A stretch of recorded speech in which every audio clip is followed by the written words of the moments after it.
Merhabalar. Kuantum ölümsüzlük üzerine felsefi ve metafiziksel tartışma konulu podcast serimizin 3. bölümüyle karşınızdayız. Aramızda yeni katılan arkadaşlar dilerlerse ilk 2 bölümün linklerine aşağıdan ulaşabilirler. Bu 3. bölümümüzde kuantum teorileri ve zihin konusunu inceleyeceğiz. Son bölümümüzde son sorumuz beyin ölümü ölüm müdür idi. Bu soruya dönmekle birlikte öncelikle kuantum fiziği ve bilincin kesiştiği teorileri sağlam bir temele oturtmak istiyoruz. Bu düşüncelerle sözü arkadaşıma bırakıyorum. Söz sende abi. Evet, merhaba değerli izleyiciler. Şimdi bahsettiğim gibi en son kuantum teorileri ve zihin üzerine konuşacaktık. Burada ölüm kavramı üzerine de değinmiştik. Şimdi toparlayacak olursak öncesinde dediğin gibi sağlam temellere oturtalım bunu ve bu kavram bize niye gerekli? Yani kuantum teorisiyle biz kuantum teorileriyle zihni neden bağdaştıracağız? Ona bakalım. Burada tabii bunu bağdaştırabilmek için bilişsel bilimle olan sınır noktasına, değinmemiz gerekiyor ve daha önceden de klasik mekaniğin, yani hemen bir özetleyecek olursak, klasik mekanikle biz bunu açıklamaya çalışıyorduk, bilinci. Elimizde bir klasik mekanik ilkeler vardı. Fakat bu yeterli olmamıştı ve daha sonra şunun kuantum mekaniğiyle olan bağlantılarını, eee tekrardan incelemiştik. Burada Bose-Einstein yoğuşmasından bahsetmiştik. Süperpozisyon ilkesinden bahsetmiştik. Eee, ve burada tabii ki de bilinmeyen olarak, sorumuz şöyle duruyor. Sorumuz mevcut. Bilinç nedir?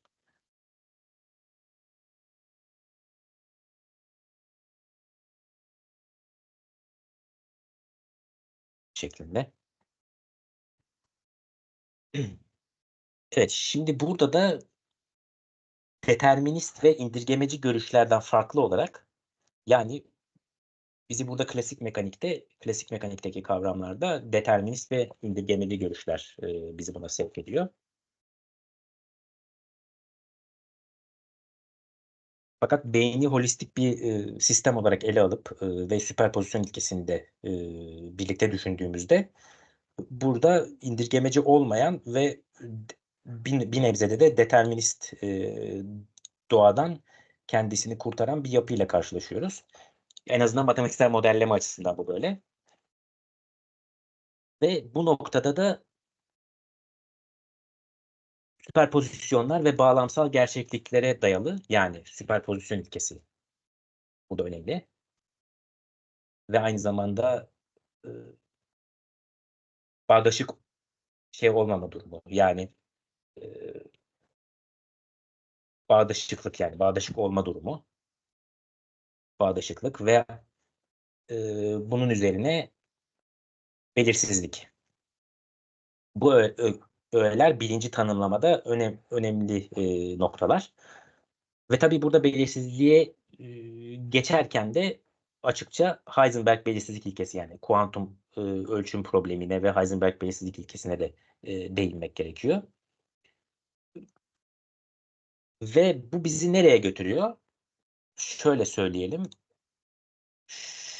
şunlar, yani şu kavramlar temel olarak bilinci açıklamada, yani bizim bilinçle olan aradaki bağlantıyı kurmamıza yarayacak olan temel ilkeler ve aynı zamanda bu tabii bilincin doğasını tanımlamamız üzerinden de, burada kuantum mekaniğiyle bağdaştırabiliriz.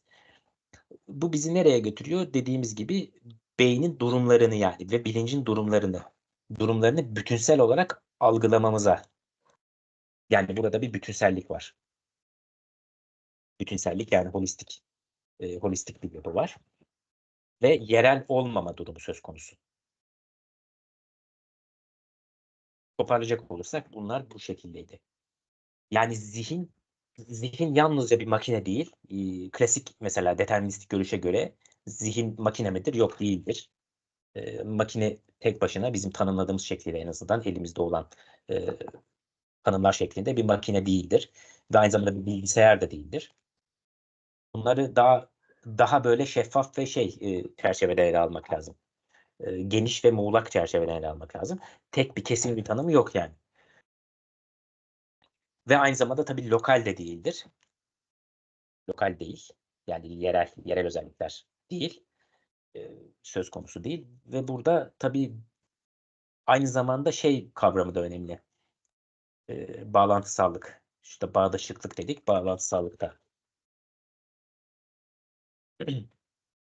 Peki, şimdi burada örnek olarak da bu kuantum teorilerine gidecek olursak,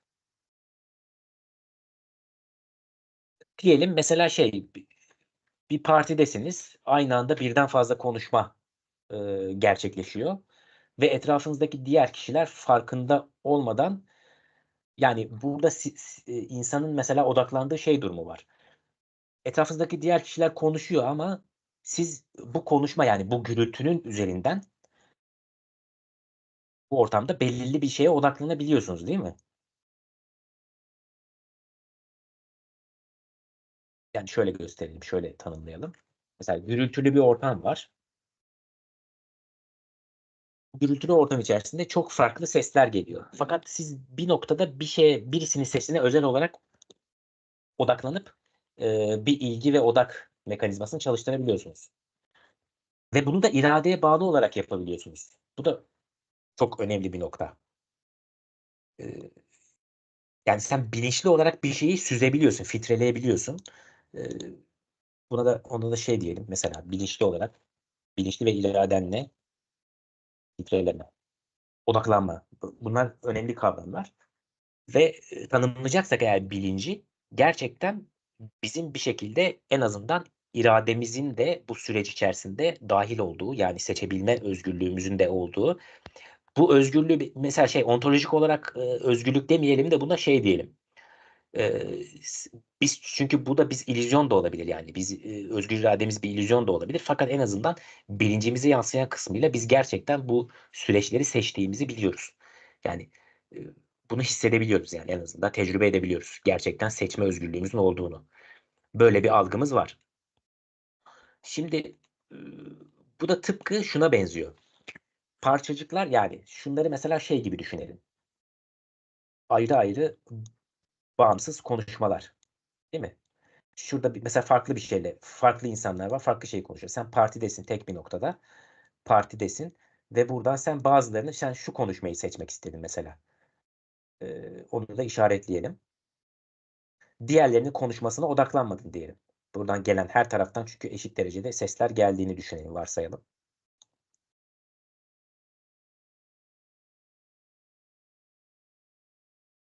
Ee,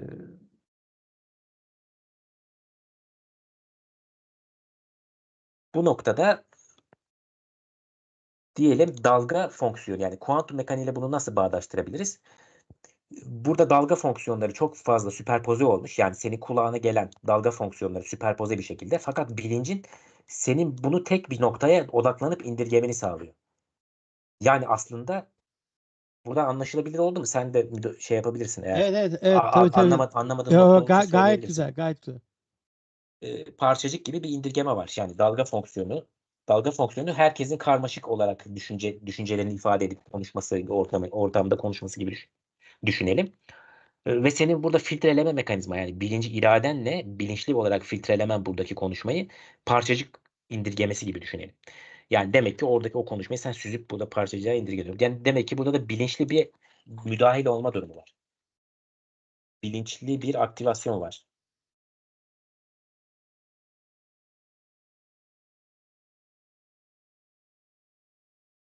Odaklanma yani o açıdan oldukça önemli bir yerde duruyor bizim açımızdan. Peki bu potansiyel düşüncelerden de mesela zihnimizde de mesela çok fazla karmaşık düşünceler olabilir. Aynı anda sen bunları iradenle de seçebiliyorsun. Yani zihinde oluşan, aynı anda sana yani yapan, senin üzerine doğru gelen, bilincinde açığa çıkan, bilinç altında veya çok farklı düşünceler olabilir. Fakat sen bunları bastırıp zihin ile bilinçli bir seçim yapıyorsun. Seçim yaparak düşüncelerini, bir saniye şuradan devam edelim. düşüncelerini seçebiliyorsun. Yani tamamen senin kendi beyninin içerisinde gerçekleşen bir durum. Bu seçilim mekanizması da bu şekilde gerçekleşiyor. Eee, Bu da yine odaklanmayla bağlantılı. Hiçbir şekilde dışarıdan bir sinyal veya şey gelmese bile, bilgi, eee, veya ses vs. görüntü gibi bilgiler gelmese bile sen bunu, bilinçli seçim yaparak kendi düşüncelerini de yönlendirebiliyorsun. Kasıtlı düşünce yani, kasıtlı yönlendirme. Dolayısıyla biz bu sürece müdahil olabiliyoruz bir şekilde, bir noktada. Fakat buna müdahil olurken biz kendimiz öz benliğimizle buna müdahil oluyoruz. Yani beynin aslında bir parçası gibi değil. Yani sen mesela kolunu kaldırdığında tamam, kolun orada şey yapılıyor, etkileşimde bulunuyor kolun.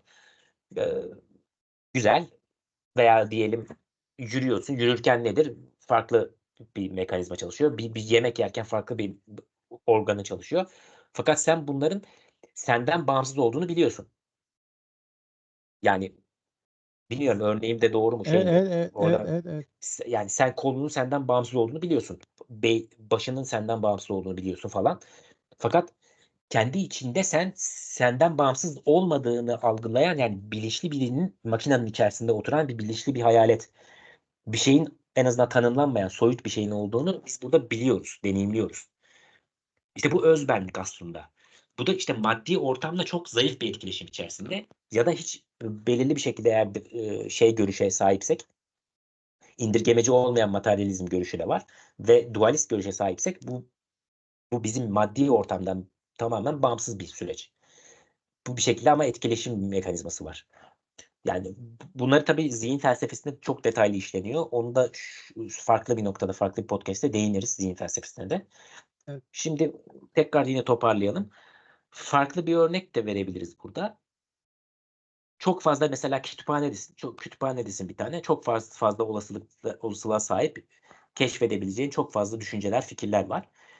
Ama sen burada belirli bir şekilde odaklanıp, ben sadece diyelim fizikle ilgili olan bölüme gideceğim, onu seçeceğim diyorsun. Oraya gidip onu seçiyorsun mesela. İşte burada o seçimi yapan şey ne? Senin düşüncelerin arasından çok farklı, çünkü sana düşünceler geliyor. Onu düşünürken sen, onu yönlendirebiliyorsun yani. Karar verme mekanizması. İşte karar verme mekanizmasıyla ölçme aslında birbiriyle bağdaşıyor. Hani kuantum fiziğinde de ölçme vardı ya, bilinçteki karar verme mekanizmasıyla ölçme. Evet.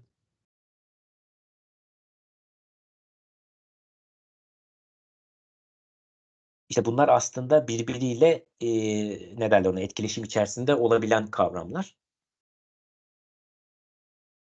Peki, yani tamam, bunlar güzel, bunları söyledik. Burada da mesela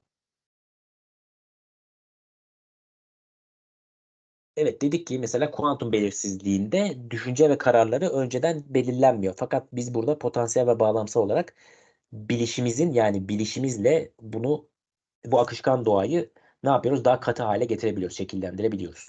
Böyle bir etki var ve bu etkiyi de kesin olarak biz bilincimizde hissedip deneyimleyebiliyoruz. Bunun varlığını ancak kendimizi inkar etmek durumu olur yani. Ya çünkü neden, mesela Descartes'in "Düşünüyorum öyleyse varım." Eee, USA vurması gibi yani. O söylemi gibi, Evet. düşünebiliriz yani. Burada düşünüyorum.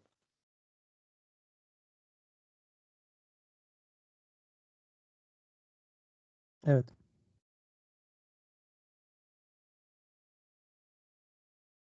Peki, işte burada da diyoruz ki biz bilincimiz var. Yani biz bunları seçebiliyoruz. Öyleyse bilincimiz var. Yani bir varlık var sonuçta ortada. Burada biz bilinci yadsıyamayız. Yadsıyamayacağımız bir kendi öz benliğimizde bir durum söz konusu. Bir varlık söz konusu ontolojik olarak da. Bunu fakat biz belirleyip tanımlayamıyoruz.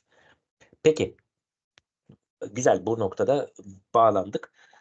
Bağladık bir yere ve bilinci anlamak için bir çıkarımlar yapılmış. Şimdi bu çıkarımlarda ne dedik? Yine kuantum kavramlarıyla tutarlı olacak şekilde, yani işi kuantuma bağlayacak şekilde yetersiz kalıyor klasik görüşler dedik.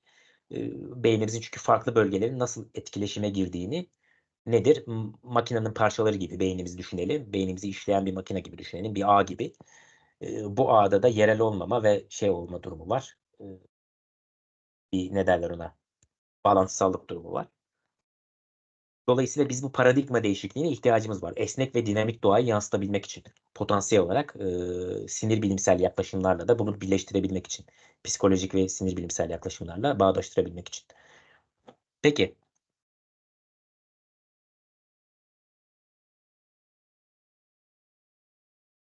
Evet. Burada bir de şimdi kuantum teorilerine geçebiliriz artık. Yani bu şeyi başladık. Zihindeki bu gizemi, boşluğu doldurmak anlamında. Şimdi kuantum teorilerine tekrardan bir göz atalım. Tabii zihinle ilişkili. Zihinle ilişkili.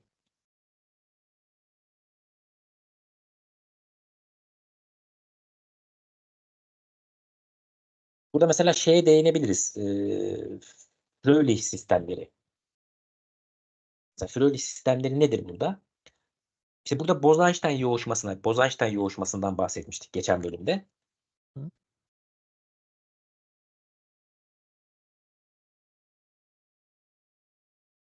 Bunun biyolojik sistemlerde olan yansıması Fröhlich sistemleri aslında. Biyolojik sistemlerde gerçekleşiyor.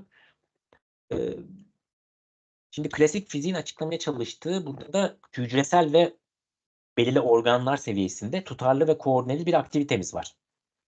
Yani hormonal düzeyde mesela bu nedir? Homeostasis mesela, denge. Bir denge durumumuz var. Evet. Denge durumu, bir kararlılık var. Kararlılık ve kontrol mekanizması var. Bu tabii birçok farklı sistemlerin birçok farklı sistemleri yöneten bir üst bir sistem var yani. Dolayısıyla mesela hormonal düzeyde bu homeostasis değil mi? Evet.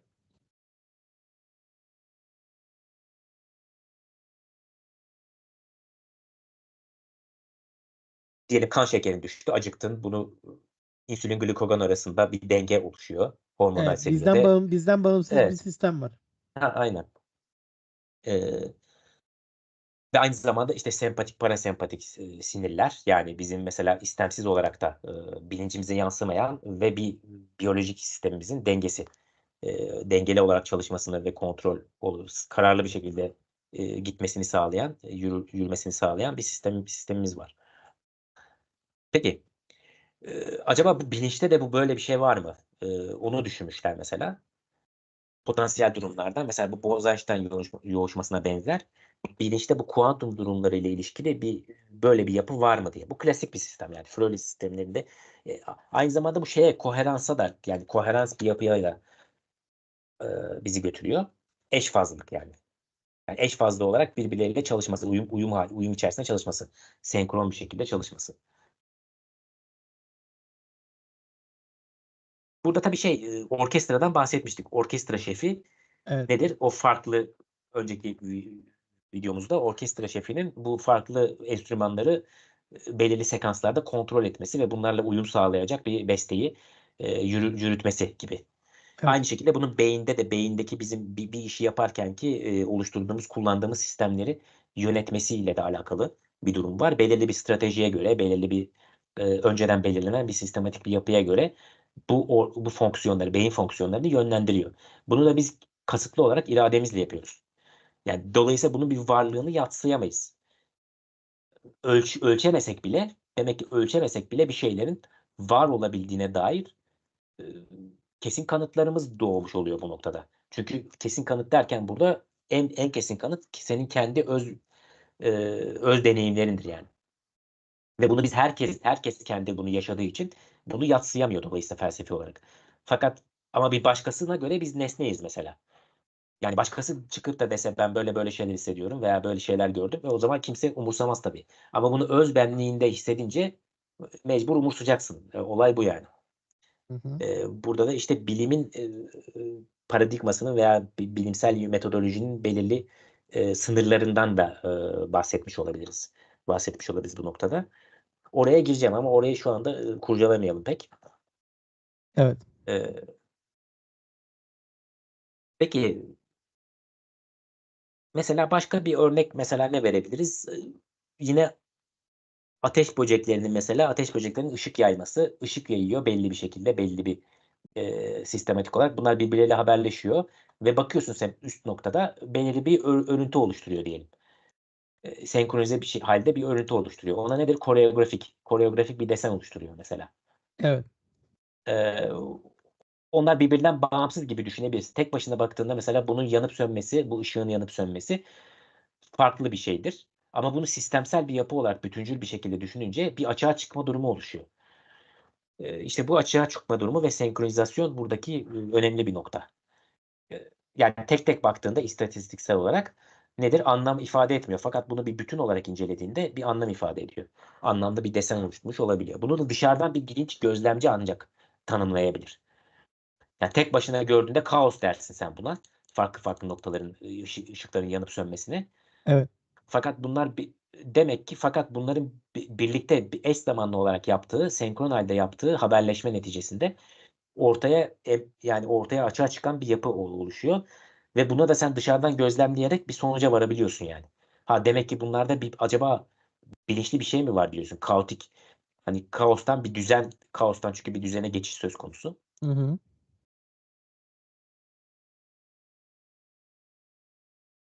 Ama bu kendi parçalarıyla ifade edilemiyor. Yani parçalardan bu sonuca ulaşamıyorsun. Ve bir örüntü, yani anlamlı bir örüntü. Bunu ancak bir üst seviyeden buraya geçebiliyorsun. Yani bir üst seviye hiyerarşin olacak. Şu üst seviye. Şu da şöyle diyelim, alt seviye diyelim.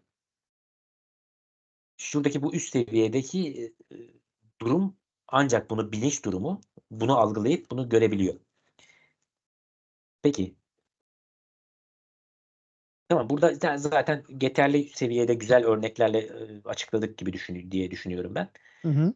Eee, biraz daha bu noktada tamam, senkronizasyondan bahsettik ve evet, şimdi de birazcık daha derine inersek, yani artık en sonunda temel olarak, gerçek olarak mesela beyindeki nasıl kuantum işleyişleri gerçekleşiyor?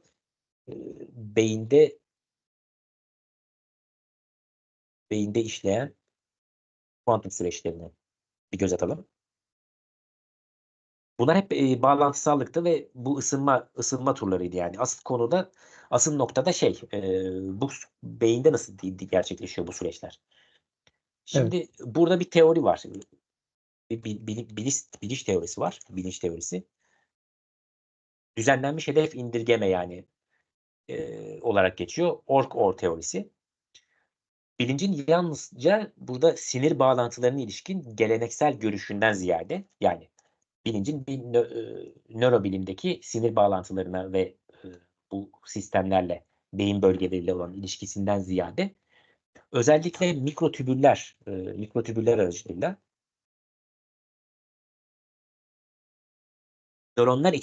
bu tabii mikrotübüller nöronlar içerisindeki yapılar kuantum süreçlerinden ortaya çıktığına dair, yani bilincin doğasının ve ontolojik anlamda, bu tabii ontolojik bir teori, bilincin direktman doğasını sorgulatıyor bize. Mikrotübüller aracılığıyla ortaya çıktığını ve bu kuantum süreçleri doğrultusunda kuantum süreçlerinden ortaya çıktığını söylüyor. Evet. Bunu da ortaya atan teorisyenler Roger Penrose'la, matematikçi ve fizikçi Roger Penrose'la sinir bilimci Stuart Hameroff.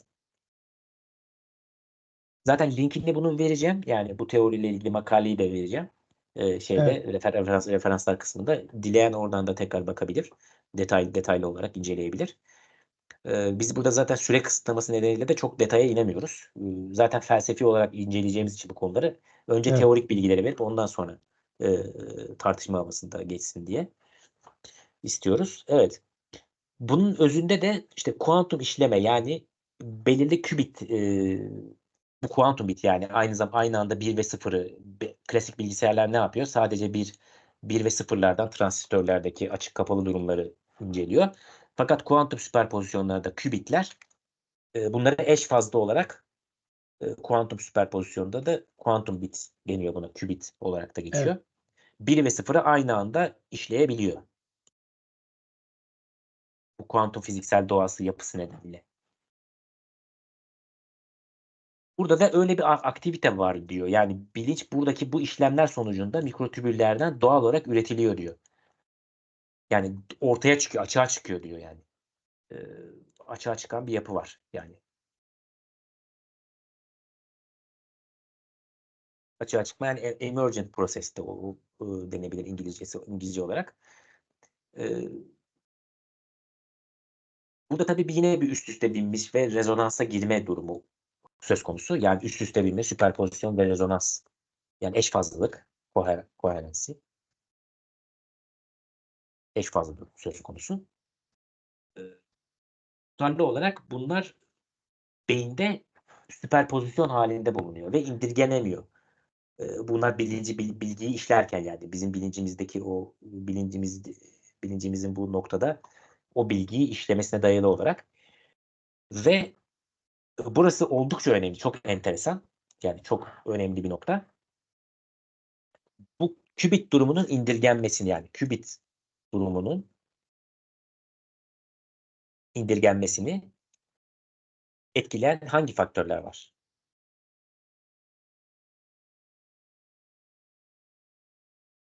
Burada ölçüm problemiyle de alakalı bu durum. Yani bilincin burada ölçüm problemine nasıl müdahale olduğunu da aslında bir açıklamaya çalışmışlar.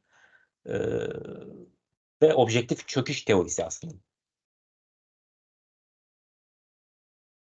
Burada daha sonra zaten videolarımda işleyeceğim bu kuantum ölçüm problemi kapsamında. Oldukça önemli bir görüş. Bu bizi şeye götürüyor.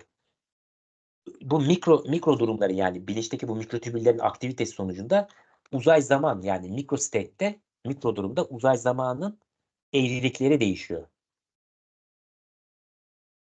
Tabii bunu gözlemlemek çok küçük mertebelerde olduğu için bizim ölçüm cihazlarımız bunu gözlemlemeye yetmiyor. Ve bu kuantum durumlarını çökerten bir doğal olarak bu bilinçteki bu yansımalar. Bilmem şey oldu mu, çok mu teorik geldi?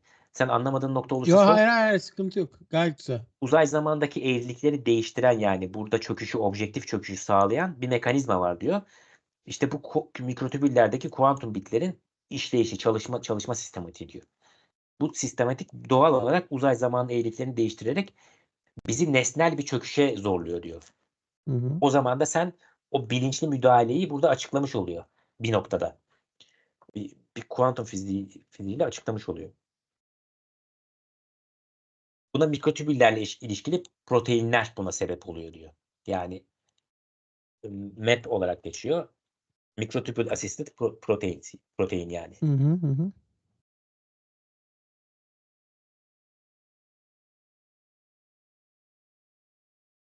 İşte dileyen zaten makaleyi de okur. Referanstan vereceğim detaylı olarak. Hı hı, hı hı. Peki. Burada tabii bu noktada böyle. Buradan da şeye gidilmiş olay. Gödel teoremi de bir eksiklik teoremi var. Gödel'in eksiklik teoremi.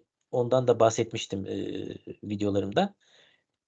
Bunun yani bu hesaplanabilirlikle ilişkili yani matematiğin genel olarak aksiyomatik doğasını ve tutarlılığını test eden bir yapıda kendi içerisinde tutarlı olabilir fakat eksik kalıyor gibi bir görüşü vardı.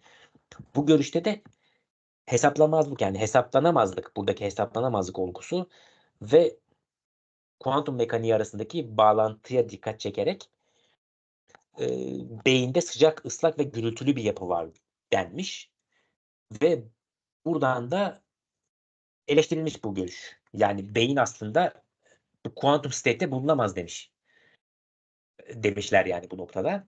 Yani çünkü sıcak yapısında ıslak ve gürültülü. Çok fazla gürültüye açık. Bunlarda izole bir sistem nasıl oluşacak gibi bu teoriye karşı da şeyler var. Karşıt görüşler var yani. Evet. Burada o kuantum süperpozisyon durumu oluşmaz. Direktman çöker zaten diyorlar. Bu noktada beynin yapısı nedeniyle diyorlar. Tabii bunun biz bu noktada çalışan bilim insanları olmadığımız için sadece o araştırmanın sonuçlarını değerlendirebiliriz. Tabii o araştırmada müdahil olmak direktman gerekiyor bunların daha detaylarına girebilmek için. Hı hı. Hani kafa yormak gerekiyor. Bizim açımızdan yani felsefi çıkarımlar yapmak yeterli. Peki, dediğimiz gibi bunu da bu noktada bağladık. Böyle de bir anlaşmazlık olduğuna değindik. Biyolojik sistemlerde, yani bu kuantum süreçlerinin potansiyeli ve, işte, genel görelilikle entegrasyonu. Çünkü burada aynı zamanda genel görelilik teorisiyle de ilişkili bu yapı. Yani oldukça derin bir karmaşık bir teori Evet. ve aynı zamanda tabii burada da çünkü bu ikisi de eksik biliyorsun. Yani genel görelilikle kuantum fiziği bağdaşmıyor. Çok eksik tarafları var yani bağdaşmaz olan tarafları var ve bize bu kuantum kütle çekim teorisine götürüyor bizi bu. Aynı zamanda biz bunu açıklamamız kuantum kütle çekim teorisini de açıklamaya bağlı.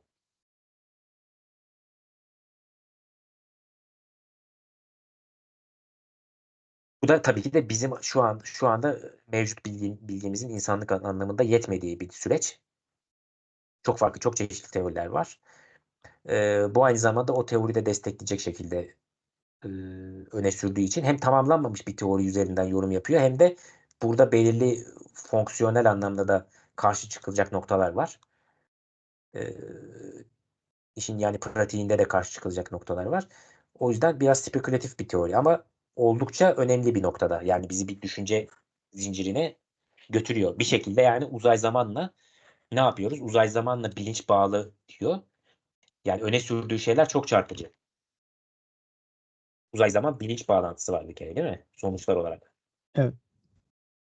Ondan sonra eee,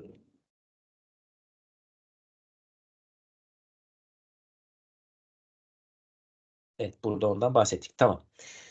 Şimdi bizi bu noktaya götürüyor dedik.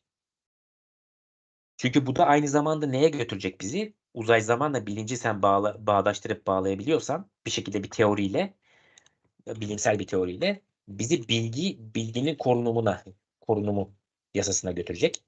Çünkü bildiğimiz üzere bir fiziksel teorilerde bilginin korunumu yasası var. Yani değil mi? Evet.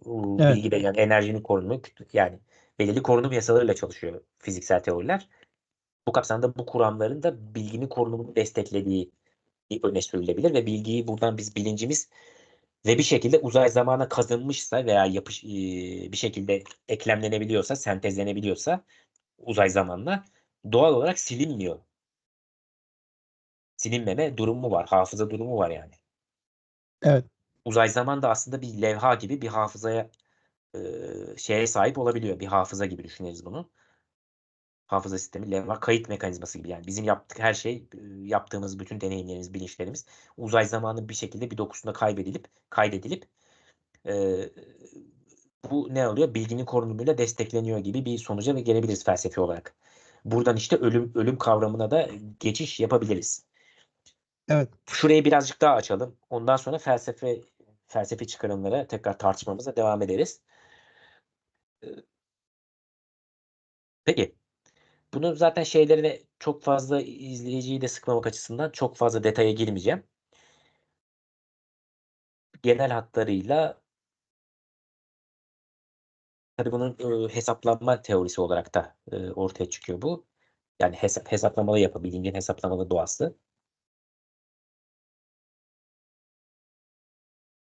doğasına bizi götürüyor. Oldukça zengin bir teori yani bu, buradan da zaten zihin felsefesiyle, bu yapay zekâyla vs. Oralarla da bağlantı kurulabilir. Iıı, peki.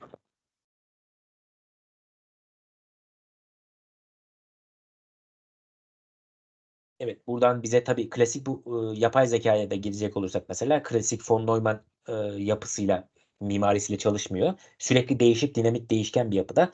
Yani kendi yapısını da değiştiriyor. O structural, yapısını da değiştiriyor.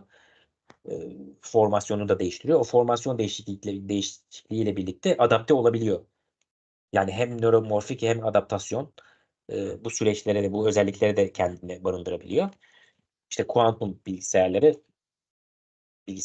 ve bizim sonradan, bunun üzerinde de konuşacağımız, yani, diyelim kuantum bilgisayarlarını ortaya koyduk ve kuantum bilinç teorisini de ortaya koyduk diyelim. Daha sonra da bilincin taklit edilebilirliği, bilincin taklit edilebilirliği işte kopyalanması gibi süreçler yani. Kuantum ölümsüzlüklerine bağlı dijital ölümsüzlük durumu. Bir noktada da burada nereye götürüyor bizi? Dijital ölümsüzlüğe götürüyor. Evet. Bu ayrı bir tartışma konusu.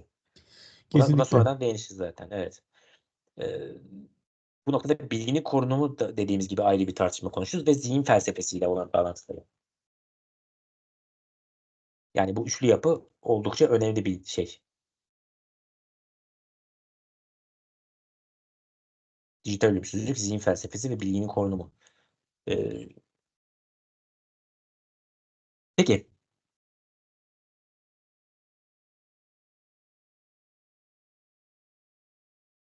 Devam edelim burada o zaman. Tamam, burada güzel söyledik hepsini. Sanırım anlaşılmıştır herhalde. Hı Sen de hı. burada kafana takılan sorular varsa, anlaşılmayan noktalar varsa Ben söyleyebilirsin. ben şuradan Evet. girmek istiyorum sana. Şimdi ölçemesek bile bir şeylerin varlığını özbenliğimizde hissediyoruz dedik. Bunu söyledin. Bu benim çok hoşuma gitti. Not aldım buraya. Evet. Evet, şimdi şunu soruyorum. Biz bu kadar süre bilinç kavramının üzerine konuştuk. Ama bugün gerçekten de aklıma takılan bir şey. Hı hı. Bütün metafiziksel durumların dışında bilinç gerçekten bizim kabaca 2 kiloluk et parçası olarak düşünebileceğimiz beynimizin içerisinde olabilir mi? Mantık olarak aslında bütün bu e, mantık ya, nasıl söyleyeyim bunu? E, Hı hı. zor bunu ifade etmek ama yani içgüdüsel olarak Şey yapabilirsin, yazabilirsin, çizebilirsin de. tabii. Yani Hı içgüdüsel hı. olarak Şey. söylüyorum. Şimdi şuraya yazayım. Beyin görüyor musun şu anda? Hı hı. Evet, evet, görünüyor. Ama siyahla galiba yazıyorsun. Tahtada siyah. Hayır, ben beyazla yazıyorum. O şeyde Ha, beyaz mı? gözüküyor. Öyle mi? Evet. Tamam. E, evet. Beyin bilince nasıl söyleyeyim? Yani şimdi beyin bunu çizerek göstereyim. Bu eğer beynimizse bilinç bunun doğrudan içinde midir? Yani bir alt kümesi midir? Onu söylemek istiyorum. Anlatabildim mi? Ama bunu derken şunu kastediyorum. Hı hı. Bir nasıl söyleyeyim? Bilinç tamamen beynin içerisinde hapsolmuş bir şey midir? Bu birinci sorum. İkinci sorum da şu. Bu öyleyse eğer hani hipotez olarak söylüyorum. Tamam, bir dakika, Biz ben onu yazayım.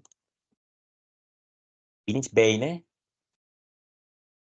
hapsolmuş bir yapı mıdır? Yapı da denmez ki buna. Yani nasıl söyleyeyim? Hapsolmuş bir ne diyelim varlık mıdır? Burada şimdi hapsolmaktan tabii ne demek? Burada onu yine Yani açmak lazım. Hı hı. yani doğrudan Bilinç beynin ürettiği bir şey mi? Beynin aynen ürettiği bir şey mi yani? beynin ürettiği bir şey mi ve beynin dışında bir yapı da değil mi yani? Biz tamamen bunu Ondan bağımsız olmayan. biraz metafiziksel de düşünüyorum. Yani biz burada bu işi tamamen maddesel halde bilinci tamamen maddesel şekilde düşünebilir miyiz? Anlatabiliyor muyum? Hı hı. Ha, Bir bilinci maddesel olarak. Evet, tamam, yani tamamen maddesel midire getiriyorum olayı aslında. Çünkü beyin Hı hı. 2 kiloluk bir organ olarak maddesel bir şey değil mi? Bunu söylüyorum. Hı hı. Tamam, şu anda tamamen maddesel şekilde Yani sen düşünüyorum, bilgi anladın? bilgi aslında madde midir diyorsun gibi. Gibi. Yani tamamen beynin organsal halinden bahsediyorum. Anlatabildim mi? Ya da Gerçekten bilgi kafama fiziksel takılan bir bir. şey. Ve şimdi bir şey daha soracağım. Eğer böyleyse Eğer böyle ise bu bir tabii hipotez yani. Hı hı. Biz insanlık olarak neden klasik ampirik yöntemlerle bilinci hükmedemedik?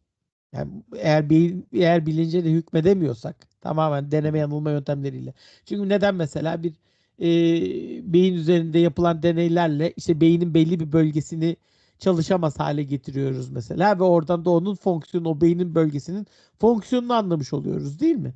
Bunun gayet deneysel yöntemleri var biliyorsun. Hı hı. Şimdi bu şekilde biz mesela genel anestezi üzerine de konuşabiliriz. Genel anestezi üzerine veya bir önceki şeyimizde de bölümümüzde de en son sorumuzdu. Buna da Evet, gelebiliriz. evet, ölüme bağlayabiliriz. Ha. Beyin ölümü ölüm müdür? Ondan sonra beyin ölümü eğer ölümse bu yani şöyle söyleyelim. Nihayetinde makinalara bağlı olarak bunu görüyoruz. Beden çürümüyor. Beden yaşamaya devam Hı hı. ediyor değil mi? Yani kalp atmaya devam ediyor. Beyin ölümü gerçekleşmiş kişilerde de işte makineye bağlı olarak devam edebiliyor. Ama biz burada bilincin ölümünden bahsediyoruz. Evet. Bütün bu sorular önemli sorular olduğunu düşünüyorum. Sen ne düşünüyorsun? Evet, evet. Yani çok güzel. Zaten işte o noktada bilincin öncelikle doğasında eğer bu süreç söz konusuysa yani bizim şu or teorisinden bahsediyoruz. Burada ölümsüzlük felsefesi ve kuantum ölümsüzlüğü kavramlarıyla da bu ilişkilendirilebilir hale geliyor. Ee, Evet. evet, bunu ilişkilendirdikten sonra yani varlığımızın bu alternatif gerçekliklerde artık mesela zaten kuantumda bunu ilişkilendirdin diyelim. Heh, bu aşağıda yazıyorum. Evet. Evet. Kuantum ile ilişkilendirdik diyelim. Ee, tamam. Veya kuantum kütle çekimi daha genel anlamda e, bunun bu yapısıyla bilinci ilişkilendirdik. Bilinci. Artık elimizde bir bilinç teorisi var. İşlerliğini koruyan. Mesela hesaplamalı bir bilinç teorisi de olabilir bu. Şey de olabilir. Yani ne derler ona? Ee, ontolojik anlamda yani bilimsel olarak bunu diyelim ölçemesek bile elimizde bir tutarlı bir teori var en azından. En azından bir bilinç teorisi, bir tutarlı bir teorimiz var. Bu Evet. bağlamda biz bunu senin sorduğun soruları bunun üzerinden değerlendirebiliriz. Şimdi eğer bunun doğruluğunu kabul ettiğimizi varsayarsak e, bu noktada bizim diğer fikirleri türetmemizde bir basamak ve bir mihenk taşı, bir referans noktası olabilir bu. Hı Zaten hı. amacımız da bilimi bu yüzden. Yani biz felsefe ve metafizik yapıyorsak da ayaklarımız yere basacak ve Evet. bilimsel teorilerle bu işi götüreceğiz yani. Yoksa öbür Evet. türlü uçuk kopuk bir şekilde yapmıyoruz. Bu metafiziği de o şekilde yapmıyoruz. Felsefeyi de o şekilde yapmıyoruz. Yani bizim sistematiğimiz böyle en azından. Evet. Onu zaten onu belirttik. O açıdan anlamlı. Şimdi bunu ne dedik? O zaman varlığımız buradan neye bağlı oluyor? Senin sorunda artık bilince şeye bağlı oluyor. Varlığımız şöyle göstereyim, şöyle yazayım. Varlığımız eşittir bilincimiz oluyor artık. Çünkü artık biz beden şeyden koparttık. Evet. Ne derler ona? Bütün şeyden artık bütün vücudumuzdan artık bunu koparttık. Bilinç ayrı bir sistematiğe sahip, ayrı bir bağımsız bir doğaya ve öze sahip gibi bir şey ortaya çıkıyor. Fakat beyin mi bunu şey yapıyor?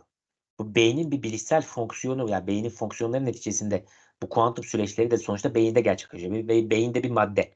Fakat maddeden kastımız ne? Eğer kuantum yapıdaysa artık bu beynin sürekliliğinden de söz edilemez. Şimdi bir şeye bağlamak Şöyle istiyorum burada. diyebilirim. Ha, şöyle diyelim. Burada artık o zaman beyinden kast değil de buna şey diyelim. Organize olmuş madde diyelim. Artık olay beyin de değil çünkü. Hı hı. Şöyle diyelim ona. Organize olmuş madde yazayım bir saniye. Organize olmuş, entropisi düşük. Evet. Hı hı. Madde ve enerji diyelim. Çünkü artık bunu beyinden de çıkarttık artık bunu. Çünkü fonksiyon olarak eş olarak farklı materyallerle, farklı malzemelerle yaptık diyelim. Aynı fonksiyonu, beyin gibi bir fonksiyonu türettik. Yine bu von Neumann mimarisi olmayacak şekilde bir bilgisayar da yapabiliriz biz kuantum süper bilgisayarda. İşte kuantum süper bilgisayarda diyelim yaptık. Çok şey konuşuyorum. Bilim kurgusal veya ileriye doğru bir şey yaparak ne derler ona? Bir perspektif açarak konuşuyorum.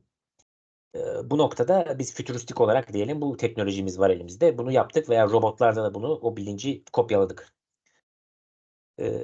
Bu da fonksiyon olarak eş değerlikli oldu ve artık biz bu süreci felsefi olarak şöyle diyebiliriz. Organize olmuş entropisi düşük madde ve enerji. Aslında bilinç buradan türetilebiliyor diyebiliriz.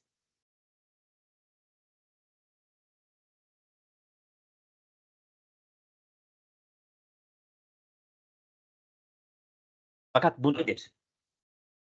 Bu nedir? Uzay zaman. Çünkü uzay zaman bunun işin içerisinde. Uzay zaman ve bilgi teorisi. Yani çünkü neden? Bilginin yoğunlaşmış aynı zamanda madde ve enerji de kastımız madde ve enerjinin durumları, state'leri. Onlar da aslında hepsi de bir bilgi bit. Değil mi? Evet. Yani uzay zaman ve bilgi teorisini artık burada bağladık. O zaman ne oluyor olay? Eee, bilinç bunların eş değerliliği olmuş oluyor. Bunların hepsinin bir eş değerliliği üzerinden ifade ediliyor. Fonksiyonu üzerinden tanımlanan bilinç bunların fonksiyonları üzerinden tanımlanan bir yapı haline geliyor.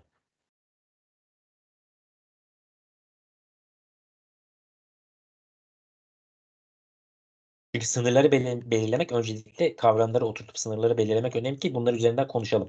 Evet. Sorular sonra orada havada kalır çünkü o soruların Tabii tabii hiçbir tabii. Tabii. şeyi olmaz. Bağlantısı kuramazsak havada kalır. Aynen. Şimdi ben buradan sana başka bir soru sormak Hı istiyorum. hı. Şimdi beyin nihayetinde organ olarak sadece bizde yok, hayvanda da var. Ama daha önceki bölümde de konuştuk. Bizim hayvanlarımızda bir farklılık var ve bir önceki bölümde de söylemiştik onu. Biz dil kurabiliyoruz.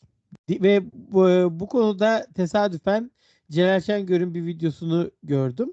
O da çok Evet. enteresan bir şekilde bir tanımda bulunuyor. İnsan tanımında dil ve özellikle gramerin altını çiziyor. Ben de onu bir öncekisinde söylemiştim, hatırlarsan.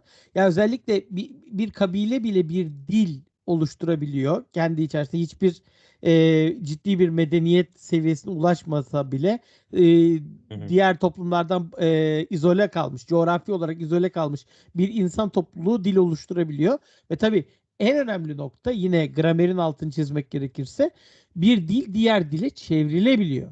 Bu diğer dile çevrilebilmesi de işin aslında matematiksel kısmı. Sen de hep söylersin zaten.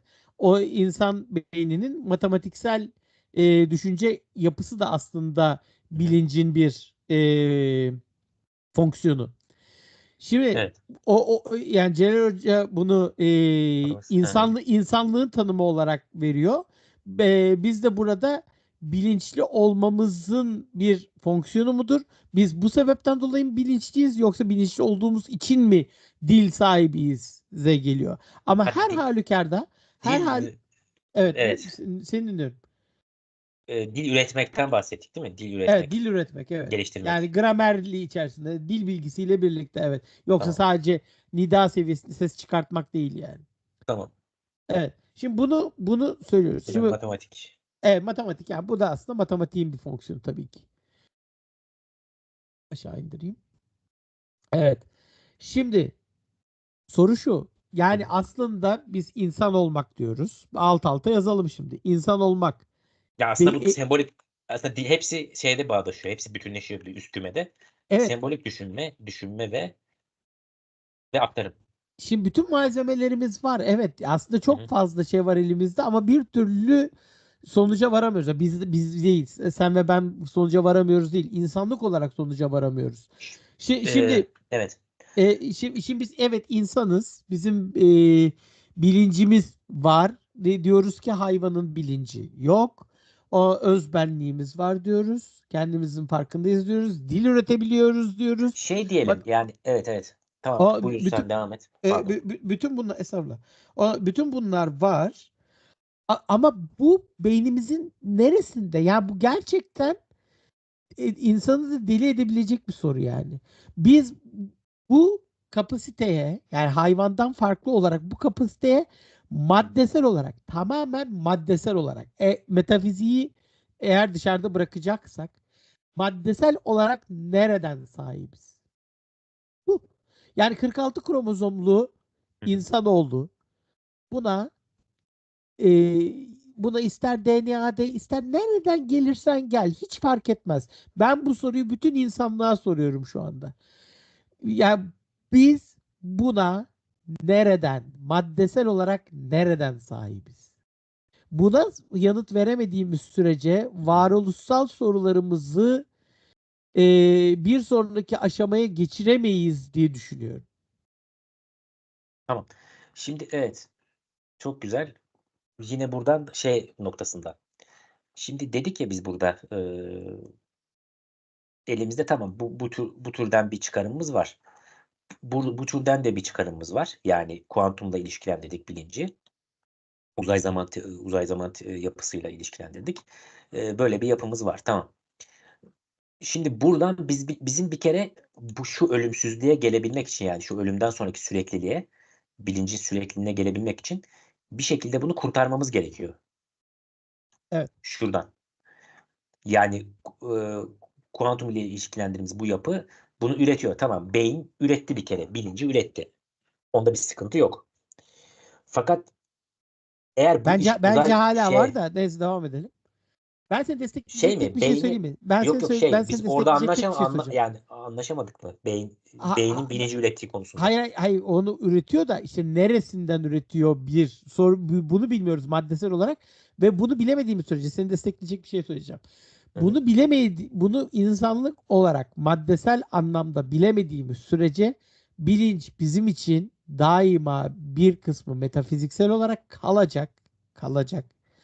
Ve bu sebepten dolayı da metafiziksel bütün düşüncelerin önü daima açık kalacak. Buna yanıt veremediğimiz Ama sürece. aslında var, yani aslında O, bak şöyle yanıt veriliyor. Bu evet. emergent properties var. Kimyada da var büyük ihtimalle de. Mesela ben akışkanlar mekaniğinden örnek vereyim. Akışkanlar mekaniğinde parçacıklar, mesela Lagrange modeli var. Bir de Euler modeli var. Lagrange modeli parçacıkların enerji seviyelerinde olan, yani enerji ilişkileri üzerinden tanımlanan bütün bu istatistiksel, yani parçacıkların hızları ve konumları üzerinden tanımlanıp bütün bir akışta, sürekli bir akışta bu süreklilik denklemlerini şeyden türetiyor. Ne derler ona? Bu parçacıkların hızlarının ve konumlarının ilişkilerinden türetiliyor. Ve bu belirli bir yolu takip ediyor bu. Bu akış belirli bir parçacıkların faz uzayında belirli yolları takip ediyor. Şimdi bu böyle bir süreç. Fakat bunu sen bütünsel olarak düşününce, mesela Euler modeline göre de yapınca bizim bu hesaplamalar akışkanlar mekaniği ortaya çıkıyor. Yani Navier-Stokes denklemleri ortaya çıkıyor. Ee, Fakat gerçekte biz burada enerji üzerinden de, enerji yaklaşımıyla da gidebilip modelleyebiliriz bu sistemi. Bir üst seviyeden bakıp bunların bir üst seviyedeki karşılıkları, yani büyük parametreler üzerinden. Yani nedir onlar işte? Viskozite. Aslında bunlar mikro state'lerde tanımlı değil. Fakat makro state'lerde açığa çıkan emergent properties'ler. Evet, Yani ne evet, diyelim evet, buna? Viskozite diyelim mesela. evet. Viskoziteyi biz şeyde göremiyoruz. Lagrange modelinde göremiyoruz. Ama viskozite davranışını bir üst boyuttan gözlemleyebiliyoruz. Bu açığa çıkma durumunu. Tabii ki. Yani e, mesela sen mikroskopla Bireysel değil, ha toplumsal bir davranış. evet aynen evet aynen topluluk halindeki davranış. Evet.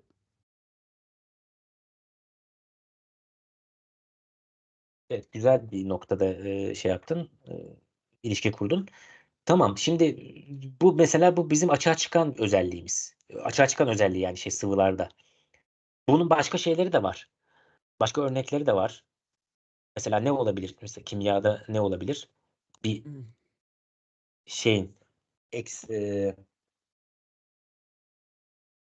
Bu aslında tabii yani kimyadaki evet, anlıyorum. mikro durumda farklı yapılıyor, modelleniyor. Fakat Evet, evet. makro Tabii, durumda farklı bir özellik açığa çıkıyor. Mikro ve tabii ki. makro uyumsuzluğu gibi görülüyor. Fakat bunlar ikisi de uyumlu çalışabiliyor bu fazlarda. Hı hı. Farklı state durumlarda yani. Evet. Evet, tamam, yani şeyler de böyle süper akışkanlar, süper işte ne derler ona? Lazer falan. Hı hı. İşte bozonik davranışları göstermesi, fotonların işte bozonluk özellikleri. Ondan bahsetmiştik zaten. Evet. Yani bu o zaman ne oluyor? Bilinç de böyle bir şey. Aslında böyle bir şey gibi düşünebiliriz. Maddeden, sonuçta maddenin örgütlü doğasından, örgütlü yapısından ve toplu haldeki davranışından ortaya çıkan bir üst seviyedeki bir süreç. Üst seviyedeki bir bağlantısallık ve bu holografik bir yapı gibi düşünebiliriz. Ben şunu Heh, bu devam et istiyorsan. tamam sen yani buradan anlamak şey yaptığın nokta işte. Ben şunu şey yapıyorum felsefi olarak. Biz bilinci beyne maddesel anlamda bağlayamadığımız, linkleyemediğimiz Heh, sürece her zaman için bilincin ölümden sonraki sürekliliği insanın felsefi düşüncesinde var olmak zorundadır. Yani biz bir felsefi çıkarım olarak söylüyorum. Tabii ki karşı çıkanlar olabilir. Ama biz eğer ki bilinci maddesel hale getiremediğimiz sürece ki getiremiyoruz yani. Çünkü getirebilsek doğrudan şuradan maddesel olarak şu hücreden şuradan çıkıyor diyebiliriz. Ama bunu diyemiyoruz. hı hı. Bunu diyemediğimiz sürece o zaman Ama e, işte şimdi buna göre diyemiyor muyuz yani? Bunu diyelim varsayalım, doğru olduğunu varsayalım bu teorinin. Bu kuantum ya teorisinin, zihin ya teorisinin. hipotez Hipot olarak gidebiliriz ama tamam. bunu ispatlayabiliyor muyuz şu anda? Hayır. Ama o bizim misyonumuz da değil zaten Hayır şu hayır anda tamam öyle. ben, ben Hı hı. ben bizden bahsetmiyorum. Ben insanlıktan Tabii tabii. bahsediyorum. Ben Ama işte ama insanlıktan bahsediyorum. üzerine düşünüyorlar yani sonuçta. Tabii Düşünülen bir nokta. Hı. üzerine düşünmemiz sorunu çözdüğümüz anlamına gelmiyor. Anlatabiliyor muyum? Onu demek istiyorum. Ya ben Tamam. bu soru açıkta kalıyor. Onu söylemek istiyorum. Ama Ya, yine aksiyomatik, şimdi biz aksiyomlar üzerinden ilerler yani. Felsefe de böyle.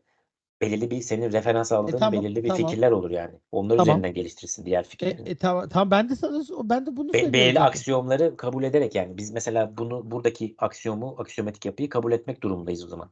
İlerleyebilmemiz için.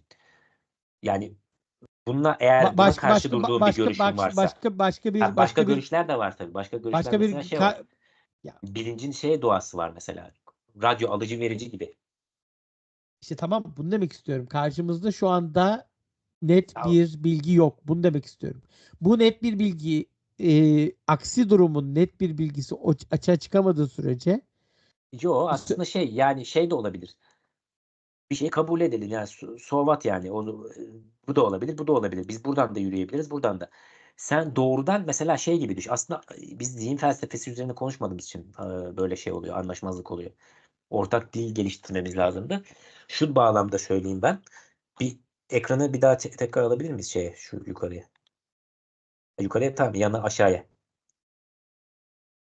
Heh. Şimdi mesela buraya yazalım. Ne dedik o zaman? Şu alıcı verici kısmı okunuyor muydu temin yazdığım? Sen o yok, alıcı ve okunmuyor galiba. sol tarafa kaçmış. He, tamam. Yani sen mesela söyle. Mesela kafana bütün biz burada ortaya masaya yatıralım mesela bütün o fikirleri. Ne dedik mesela? Eee, kuantum kütle çekiminde işte bu or teoriyi anlattık ya. Bu neydi aslında? Bilinç bilinç belinden türüyor. Bu indirgemeci olmayan materyalistik görüşte olabilir.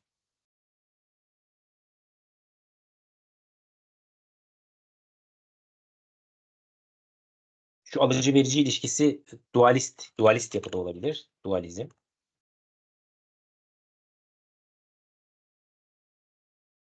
Tabii bunu bağımsız yani gibi düşünelim. Mesela beyin sadece burada bir bilinç var. Bilinç ayrı bir doğaya sahip. Ayrı bir yapıya sahip. Buradan radyo alışı gibi bizim de şurası da radyo gibi beynimiz radyo istasyonu gibi. Pardon, radyo istasyonu diyorum yayın yapan bu bilinç radyo istasyonu gibi. Beyne burada şu da bizim radyo gibi düşün.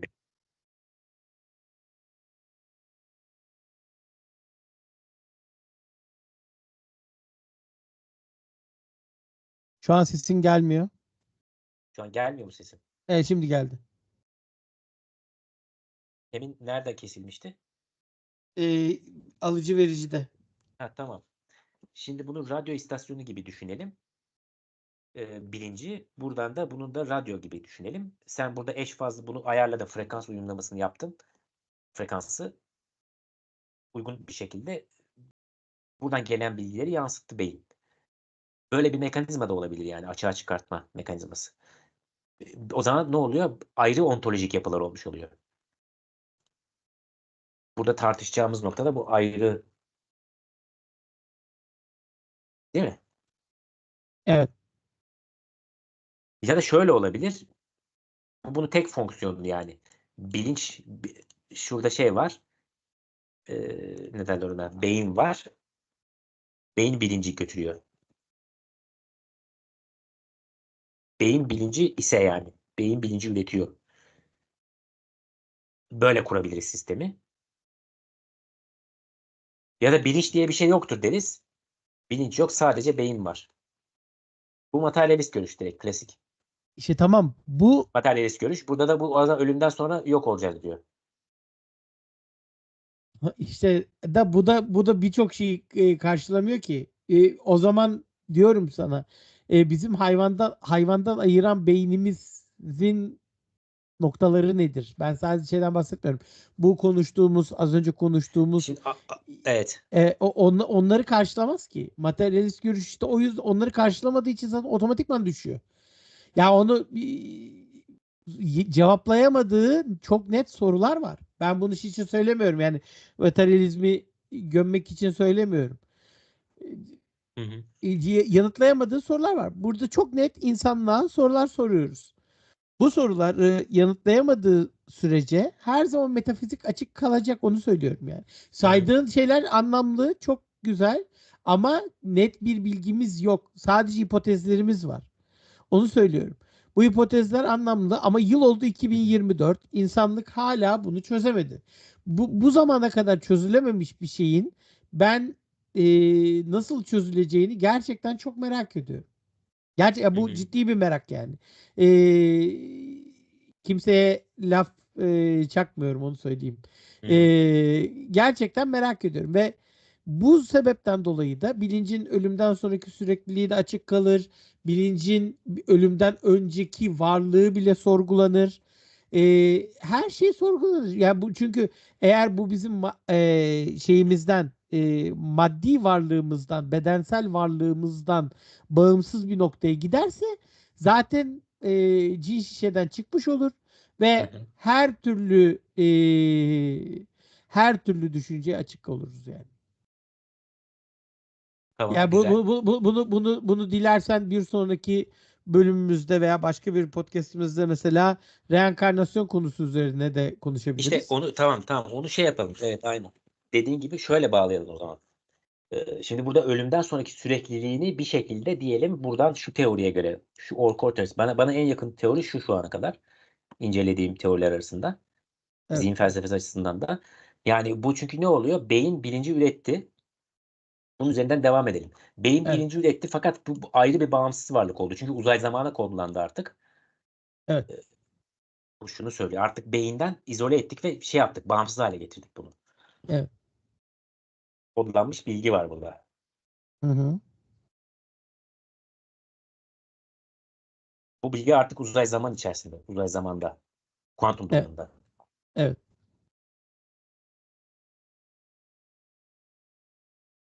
Artık beynin bunu üretmesine gerek kalmıyor. Hı hı. Yani olay şu: ontolojik olarak bağımsız bir varlığa dönüşüyor, bu seviyeye dönüşüyor. Ve bilinçten bunu yani beyinden bunu koparttığınca yine maddesel bir doğası var. Bak şimdi demiyorum şurada. Maddeye bağlı değildir demiyorum. Bak şimdi şey gibi düşünmesinler. Dualistler gibi kesinlikle bu maddeden bağımsızdır bir şeydir gibi konuşmuyorum. Bu maddeye bağlıdır. Maddeye bağlı olsa bile bağımsızdır diyorum. İkisi farklı şeyler. Yani artık bilinç bağımsız hale geliyor ve buradan sürekliliğine farklı kodlanmış, yani bu farklı yapılarla bunu tanımladık ya şey diye. Eee Ne derler ona? Uzay zaman bilgisi, işte bilinç fonksiyonu üzerinden tanımlanan yapı, organize olmuş, entropisi düşük sistem. Bu sistem farklı bir sistemle tekrar uyum sağlayıp başka bir noktada da açığa çıkabilir veya başka bir noktada bir bağlantısallık kurulabilir. İşte buradan felsefi senteze geçeceğiz. Hı hı. Yani kuantum ölümsüzlüğünü ne derecede bilincin bu şekilde biz tanımladık diyelim, varsayalım. Ve bu noktadan bunu bildiğimizi varsayarak ancak hareket edebiliriz. Çünkü burada kalırsak o zaman hiçbir şekilde çıkamayız işin içinden. Biz buradan burayı çıkartalım yani istiyorum. Hı hı. Ve Hı hı. oradan artık şeye geçebiliriz. Buradan sen ölüme geçebilirsin. Ölüme geçebilirsin. Ölümsüzlük felsefesi yapabilirsin. Ondan sonra ne yapabilirsin başka? Şey gibi. ne derler ona? Başka ne vardı? Ha, reenkarnasyon dedik, değil mi? Evet. Reenkarnasyonu da gideriz. İşte dijital ölümsüzlüğe de gideriz. Bunların her birine gideriz. Ama eğer öncelikle demek istediğim şuydu. Kuantum teorileri ve işte kuantum kütle çekim teorisi perspektifinde bir tanımlayıp kabul edip bu görüşü benimseyip felsefi olarak da bu görüşü benimseyip oradan devam etmek. Tamam. Yani zihin felsefesi eğer yani bu noktada bir açık kalmış bir durum varsa da onu burada çözelim yani halledelim. Evet. Çünkü zaten izleyiciler farklı görüşlerini yazsınlar yorumlarda da. Biz her noktada her görüşe açığız. Tabii. Bu zaten tartışılıyor. Kesin bir şey iddia Tabii tabii etmiyoruz. Bu tabii. budur Kesin bir şey demiyoruz. tabii ki yok canım. Biz felsefe yapıyoruz. Tabii şey de satmıyoruz yani böyle bir umut vaat eden böyle mistik veya şey bir yapıda öyle şeylerimiz yok yani. Tabii kesinlikle. Evet. O yüzden O mesela zaman izleyen şeyler materyalistler izliyorsa da şey demesinler. Bunlar şey ay, bilimden koptular yani tartışmaya açız. bilimden koptular Yok. şey yaptılar. Kendi kafalarından böyle bir şey ürettiler demesinler yani. Çünkü öyle eleştiriler de oluyor da o yüzden. Ya felsefe yapıldığı sürece her zaman Hani dünya görüşü vardır zaten. O ayrı tabii. mesele. Herkes kendi dünya görüşünce felsefe yapar. Biz burada bilim mi kerteriz alıyoruz tabii ki. Ayağımız her zaman pergelin bir ucuyla bilime basmakla birlikte. Felsefe Evet. yaptığın anda her türlü özgürlüğe sahipsin. Neyse, o zaman Tamam. bu bölümümüzü de kapatalım dilersen. Tamam. Aynen. Zaman bir hayli oldu. Çok teşekkürler. Ben de çok Eee, teşekkür ederim. Umarım beğenmişsinizdir değerli izleyiciler. Bu kart tartışmamızı, konuşmamızı. Benim söyleyeceklerim zaten şu an aşamada bu kadar. Sonra devam ederiz zaten. tabii ki. Siz Tabii de ki. yorumlarınızı mutlaka yazın. İşte, Evet. işte beğeniyorsanız da beğenin artık. Onları söylemeye gerek yok. Evet. Beğenmiyorsanız da beğenmeyin. İkisi de olabilir yani. Özgürlük. Tabii ki. Tabii ki. Evet. Tabii ki. Evet. Kuantum ölümsüzlük ve üzerine felsefi ve metafiziksel tartışma podcast'imizin 3. bölümü de böylelikle son buldu.